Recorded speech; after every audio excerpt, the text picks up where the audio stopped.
Hello. ഒട്ടുമിക്ക ആൾക്കാർക്കും L X V എക്സിലും എന്തൊക്കെ ഫീച്ചറാണ് വരുന്നത് എന്നുള്ളൊരു സംശയമുണ്ട്. ഇന്ന് ഞാൻ ഡിസയർ ആണ് തിരഞ്ഞെടുത്തിരിക്കുന്നത്. അപ്പോൾ ഡിസയറിൽ എൽ എക്സ് വി എക്സിലും എന്തൊക്കെ മാറ്റങ്ങളാണ് ഉള്ളതെന്ന് നമുക്ക് ഈ കുഞ്ഞൻ വീഡിയോയിലൂടെ അറിയപ്പെടാം. അതിനു മുമ്പ് എൻ്റെ ഈ ചാനൽ ആദ്യമായി കാണുകയാണെങ്കിൽ സബ്സ്ക്രൈബും കൂടി ചെയ്തേക്കണേ. അപ്പോൾ നമുക്ക് നേരെ വീഡിയോയിലേക്ക് പോകാം. Welcome back my YouTube channel.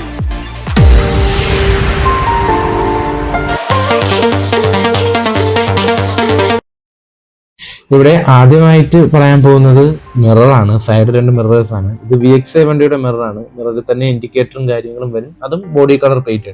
LX ആകുമ്പോൾ നമുക്ക് ഇൻഡിക്കേറ്റർ വരില്ല, അവിടെ ബ്ലാക്ക് കളറാണ്. പിന്നെ ഫെൻഡറിലാണ് LXI വണ്ടിയുടെ ഇൻഡിക്കേറ്റർ വരുന്നത്. ഈ സെയിം LXI വണ്ടിയാണ് നമുക്ക് ഡിസയർ 2RSലും വരുന്നത്. അത് ഞാൻ മുമ്പത്തെ വീഡിയോയിൽ പറഞ്ഞിട്ടുണ്ട്. പിന്നെ അതുപോലെ തന്നെ ബാക്കിലത്തെ ഡിസയർ, ഇത് VXA വാഹനമാണ്. VXA വാഹനത്തിന് ഈ ഡിക്കിയുടെ ഈ സെൻറ്ററിലുള്ള ഒരു ഇതിന് ഒരു ക്രോം കൊടുത്തിട്ടുണ്ട്. പിന്നെ ഇവിടെ ഒരു ഓപ്പൺ ചെയ്യാൻ വേണ്ടി ഒരു സ്വിച്ചും നൽകിയിട്ടുണ്ട്. ഡിസയറിന്റെ കാര്യത്തിൽ LXയും VXയും തമ്മിൽ ഏതാണ്ട് 1,00,000 രൂപയുടെ ഡിഫറൻസ് ഉണ്ട്.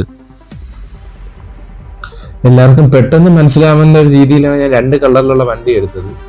സിൽവർ LXയും വൈറ്റ് VXയുമാണ്. ഇത് നമ്മൾ സിൽവർ വണ്ടിയാണ്.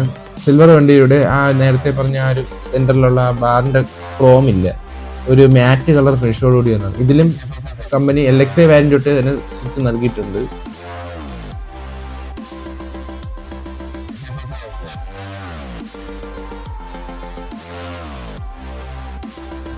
ഡിക്കി അടയ്ക്കുമ്പോൾ തന്നെ ആ കാണുന്ന ഭാഗത്തിരിക്കുന്ന ഹൈറ്റ് ലാമ്പാണ്.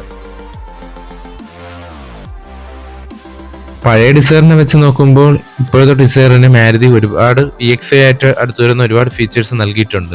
4 door power window. ഇപ്പോൾ ഈ കാണുന്നത് തന്നെ ഡിഫോഗ് ആണ്. ഈ ഡിഫോഗ് തന്നെ LXI വാരിയന്റ് ആയിട്ടുള്ള ഈ ഡിസയറിനും നൽകിയിട്ടുണ്ട്. അതൊരെടുത്ത് പറയാവുന്ന ഒരു കാര്യം തന്നെയാണ്. പിന്നെ ഇപ്പോഴത്തെ ഈ ഡിസയർ LXI തൊട്ട് നമുക്ക് 4 door power window central lock നൽകുന്നു. ഈ ഒട്ടിച്ചിരിക്കുന്ന നല്ലത് ആക്സസറീസ് ചെയ്തിട്ടൊരു വണ്ടിയാണ്. ഫോഗ് ലാമ്പ് ഒന്നും VXI വണ്ടിക്കകത്ത് വരില്ല. പിന്നെ ഈ ഹെഡ് ലാമ്പ് എല്ലാവരും ചോദിക്കും ഇത് LED ആണെന്ന്. ഇത് ഹാലജൻ പ്രൊജക്ടർ ഹെഡ് ലാമ്പാണ് നൽകിയിരിക്കുന്നത്. ഈ സെയിം ഹെഡ് ലാമ്പ് തന്നെയാണ് മറ്റേ വാഹനത്തിനും. ഈ ഒരു ഗ്ലോസി ഫിനിഷിങ്ങോടുള്ളൊരു ഫ്രണ്ട് ഗില്ലാണ് നമുക്ക് VXI വണ്ടിയിൽ കാണാൻ സാധിക്കുന്നത്.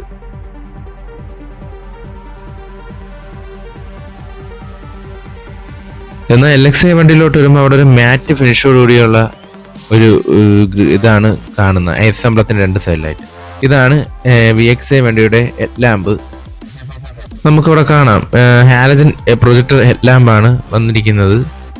സെയിം ഇതേ ഹെഡ് ലാമ്പ് തന്നെയാണ് നമ്മുടെ LXI വാരിയൻ്റ് ആയിട്ടുള്ള ഡിസയറിന് വന്നിട്ടുള്ളത്. നമുക്ക് നേരെ VXI വണ്ടിയുടെ ഇൻറ്റീരിയറിലോട്ടേക്ക് പരിചയപ്പെടാം. പ്രധാനമായിട്ടും വരുന്നത് മിറർ അഡ്ജസ്റ്റബിൾ, മിറർ ഹോൾഡബിൾ, അങ്ങനെയുള്ള കുറേ ഫീച്ചേഴ്സ് ഉണ്ട്. ഡാഷ്ബോർഡും ക്ലസ്റ്ററും എല്ലാം മറ്റേ LXയും VXയും സെയിം തന്നെയാണ്. ഇപ്പോൾ നമ്മുടെ VXI ആയിട്ട് തിരഞ്ഞെടുത്തിരിക്കുന്ന വണ്ടി ഒരു AMT വാഹനവും കൂടിയാണ്. പിന്നെ VXIയിൽ എടുത്തു പറയേണ്ട മറ്റൊരു കാര്യം, ഒരു ഇൻഫോർമെൻറ്റ് സിസ്റ്റവും കൂടി ആഡ് ചെയ്തിട്ടുണ്ട്. പിന്നെ പിറകിലത്തേക്ക് ഒരു AC വെൻറ്റും, അപ്പോൾ അതുപോലെ തന്നെ C ടൈപ്പും ഒന്ന് USB ടൈപ്പ് ഉള്ള ഒരു മൊബൈൽ ചാർജറും ഇവിടെ നൽകിയിട്ടുണ്ട്. ഈ വാഹനത്തിൽ 4 സ്പീക്കേഴ്സും നൽകിയിട്ടുണ്ട്.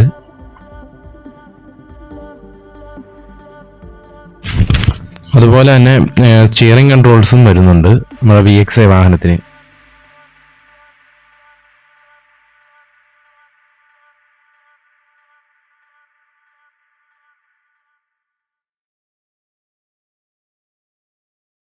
പിന്നെ പുറകത്തെ സീറ്റിൽ ഒരു ആംറെസ്റ്റും നൽകിയിട്ടുണ്ട്. പിന്നെ 2 ഹെഡ് റെസ്റ്റ് പുറകത്തെ സീറ്റിൽ വരുന്നുണ്ട് VXI വണ്ടിക്ക്. LXIയിലാണെങ്കിൽ വരില്ല, അത് ഞാൻ ഉടനെ കാണിച്ചിരുന്നു. ഇതാണ് നമ്മുടെ LXI വാഹനം. ഇവിടെ നമുക്ക് മിറർ അഡ്ജസ്റ്റ് ചെയ്യാനുള്ള, സൈഡ് മിറർ അഡ്ജസ്റ്റ് ചെയ്യാനുള്ള ഓപ്ഷൻ ഒന്നുമില്ല. അതുപോലെ തന്നെ ഇവിടെ ക്ലസ്റ്റർ നേരത്തെ പറഞ്ഞ പോലെ തന്നെ അത് VXIക്കും LXIക്കും ഒരുപോലെയാണ്. ഇതിപ്പോൾ ഒരു മാനുവൽ വണ്ടി ആയതുകൊണ്ടാണ്. പിന്നെ LXI AMT വരില്ല, മാനുവൽ മാത്രമേ വരുള്ളൂ. ഇതാണ് LXIയുടെ ഫ്രണ്ട് സീറ്റ്. ഫ്രണ്ട് 2 സീറ്റ് മാത്രമേ റെസ്റ്റ് വരുള്ളൂ. ബാക്ക് സീറ്റ് ഇങ്ങനെയാണ് കാണുന്നത്. അതുപോലെ സെൻറ്ററിലെ ആംറെസ്റ്റും കാണത്തില്ല. പിന്നെ അതുപോലെ തന്നെ റിയറിലത്തെ ആ സെൻറ്ററിൽ വരുന്ന AC നോബും കാണത്തില്ല, വെൻറ്റും കാണൂല. പിന്നെ ഗിയറിൻ്റെ നോബ് ഇങ്ങനെ, പിന്നെ ആ മൊബൈൽ ചാർജേഴ്സും ഒന്നും കാണത്തില്ല.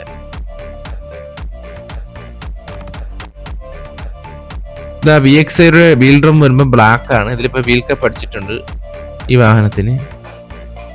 ഇതിൽ വരുന്നത് സിൽവർ കളറാണ്. എൻ്റെ ഈ വീഡിയോ നിങ്ങൾക്ക് ഉപകാരപ്പെട്ടു എന്ന് ഞാൻ കരുതുന്നു. വണ്ടി ബുക്ക് ചെയ്യാനും മറ്റ് കൂടുതൽ വിവരങ്ങൾക്കായി താഴെ കാണുന്ന നമ്പറുമായി കോൺടാക്ട് ചെയ്താൽ മതി. അപ്പോൾ അടുത്ത വീഡിയോയിൽ കാണും വരെ see you.